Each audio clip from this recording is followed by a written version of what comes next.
Continue with practical techniques of root cause analysis. Pareto analysis, the management by walking around and the Gemba walk. Let's look at a definition of Pareto analysis. Pareto analysis is a formal technique useful when many possible courses of action compete for attention. In essence, the problem solver estimates the benefit delivered by each action and then selects a number of the most effective actions that provide a total benefit reasonably close to the maximum possible one. It is a creative way of looking at the causes of problems because it helps stimulate thinking and organize thoughts. However, it can be limited by excluding possibly important problems, which may be small initially but will grow with time. It should be combined with other tools such as failure mode effects and fault tree analysis. So, let's see the basics of Pareto analysis. The Pareto principle, named after Italian economist Vilfredo Pareto, states that roughly 80% of the effects come from 20% of the causes. By recognizing this imbalance, we can focus on the few critical factors with the most significant impact and allocate our resources accordingly. For first-line managers, it is necessary to identify and address the most significant issues that can hinder productivity, profitability, and overall success. This is where the Pareto analysis, also known as the 80-20 rule, comes into play. By focusing on the vital few factors that contribute to the majority of the effects, the Pareto approach enables businesses to prioritize their efforts and resources effectively.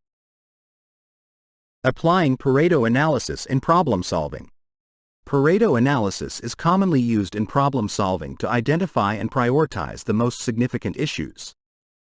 The following steps outline the process: data collection and analysis, setting selection criteria, sorting and prioritizing, creating a graphical representation.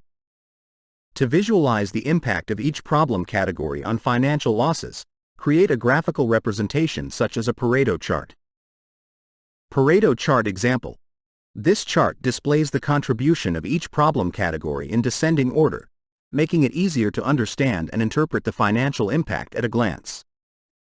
It allows for quick comparisons and highlights the relative importance of each problem category.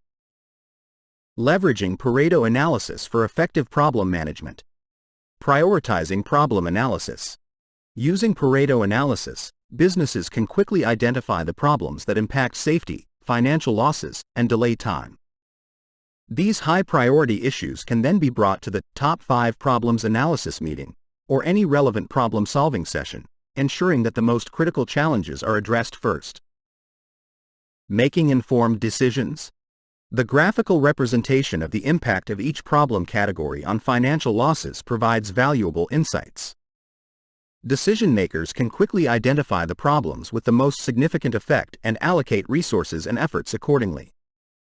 This data-driven approach ensures that decision-making is based on objective evidence rather than subjective opinions.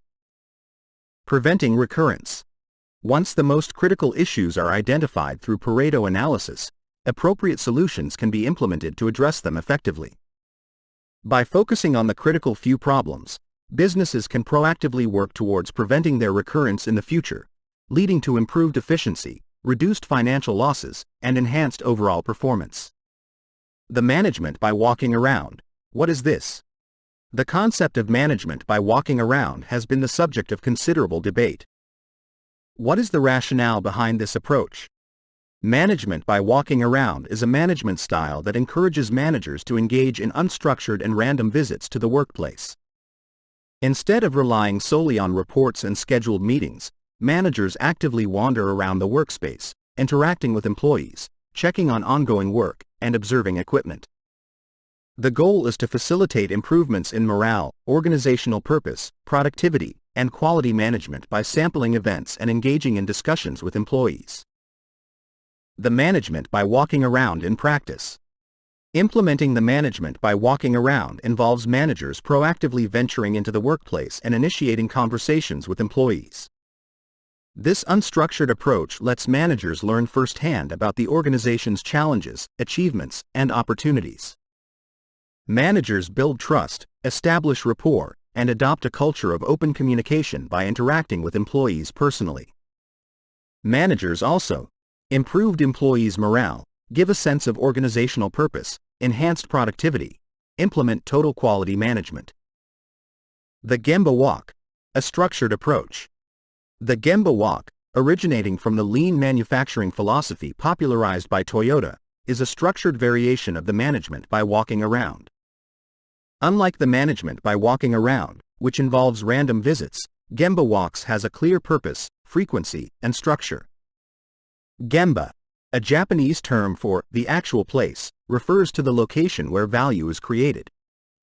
The Gemba Walk takes management to the front lines, focusing on waste reduction and practical shop floor improvements. Key steps of the Gemba Walk. Define clear goals. Managers must establish specific goals and objectives before embarking on a Gemba Walk. Plan the walk. Establish a structured approach, including which areas or departments to visit and the checkpoints to cover.